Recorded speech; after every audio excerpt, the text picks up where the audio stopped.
Good morning, and thank you for watching this third vlog about the lojong slogans. I'll be using this book, so if you don't have it already, I'll post a link below, so if you want to check it out, you can. And this book will be going into the third slogan, which is examine the nature of unborn awareness. Yeah. So last week we were talking about regard all dharmas as dreams, which is kind of looking outward and looking into the world and the way we perceive everything that's outside. But we haven't really talked about the way we perceive this whole situation. The big old me. And this slogan is really about that. It's about examining the thing that is aware. And what is that? We think we have this, we are something, that I am me and I am all of these things, but if we sit down and really look at our experience, where is this me? What shape? Does it have? What color? Where is it? Really, where exactly is this me that I'm talking about, other than the body? Like my hair, I can pull my hair and I can slap my face. And those are experiences. But where is the thing, the person, the whatever that is experiencing that? And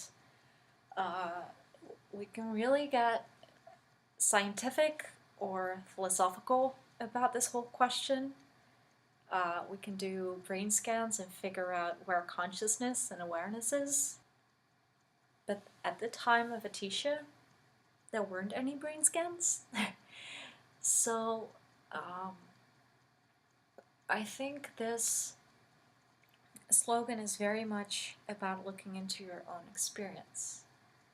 And whenever a feeling arises, or a thought, or whatever, to really ask yourself,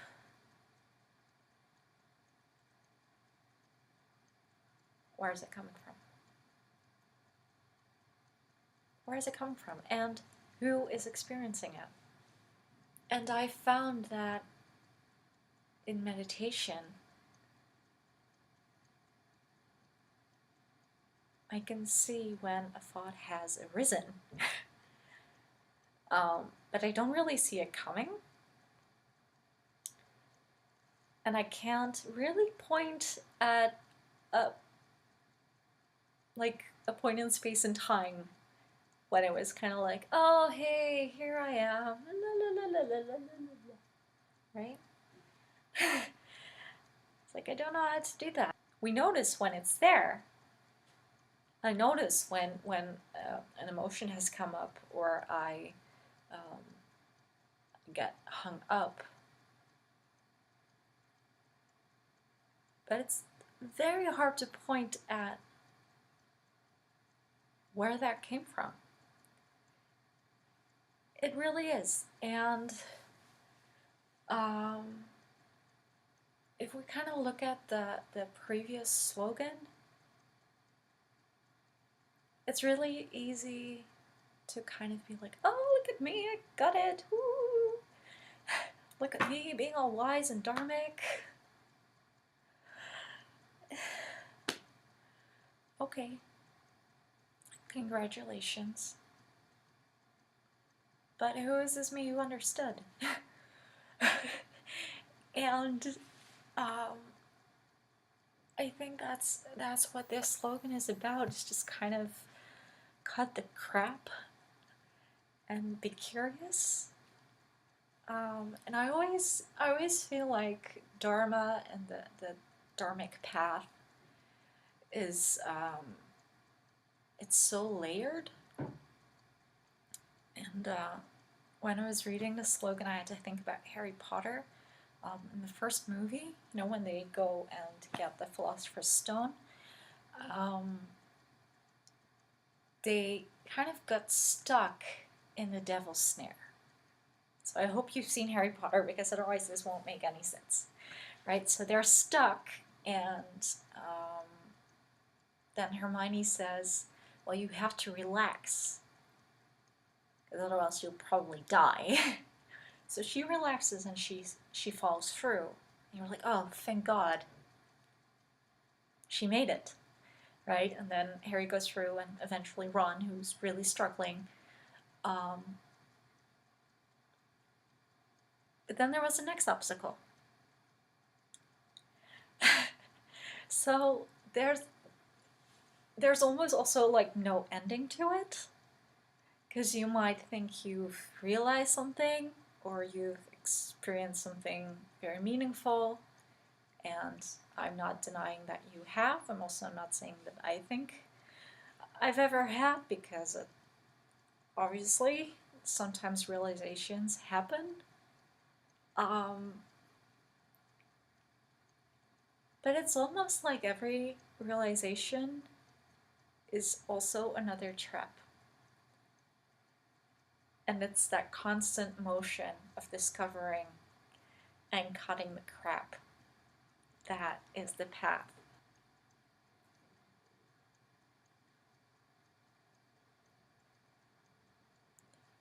Yeah. uh, yeah. So, what does that mean? And how does that help us? And I think that's a really good question to ask. And I personally feel very strongly that realizing that we really aren't a solid gives a lot of joy. Because that means that all of our little quirky thingies, all of our insecurities and thoughts and feelings and all of it are just passing. And Pema Chodron, who I love, she's one of my favorite teachers.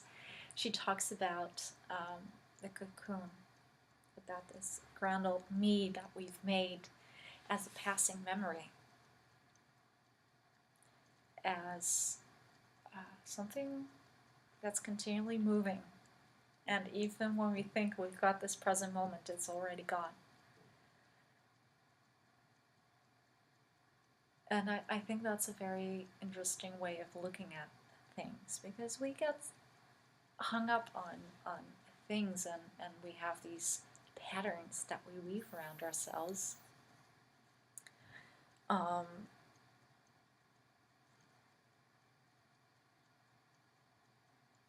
But how did they come about anyway? Apparently, at some point, a thought arose, and we grasped onto it, and we said, this is me. This is me. And unfortunately, a lot of those thoughts are not very kind. They're not like, oh, look at me, I'm great, everyone loves me. They're usually kind of like, well, I really suck, or people hate me, or I'm really ugly, or I fail at everything I do. Right? And we hold on, we say, this is me. We kind of get addicted to it. So every time it comes up, we're not like, oh, hey, weird thought passing. Every time we kind of do this, and it makes us miserable. It makes our lives so hard. So hard. So, by realizing that everything is a passing memory, that our cocoon is a passing memory, we can create a little space. It's filled with joy, hopefully, and a lot of compassion. Compassion for the way that this being that is sitting here, named Rihanna, that this being, Ree, is just experiencing things, and that our shared humanity is the thing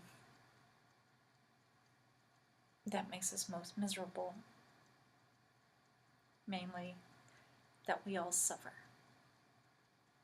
But underneath that, that we're all really just marvelous.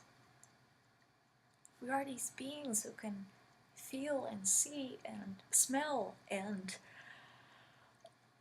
there's so much, yet we cling to the little hard stuff and we get so stuck in that. So my question here really is, as a contemplation, to think about where this grand old me is that you're so worried about, that you're possibly angry with right now. Or that's probably frustrated with me. That's a possibility too. So explore that. Explore what comes up and where it comes from, and who or what the what you is. So I want to thank you for watching, and yeah, please stay tuned. Check out the blog and subscribe if you haven't already, and I would love to see you soon. Bye.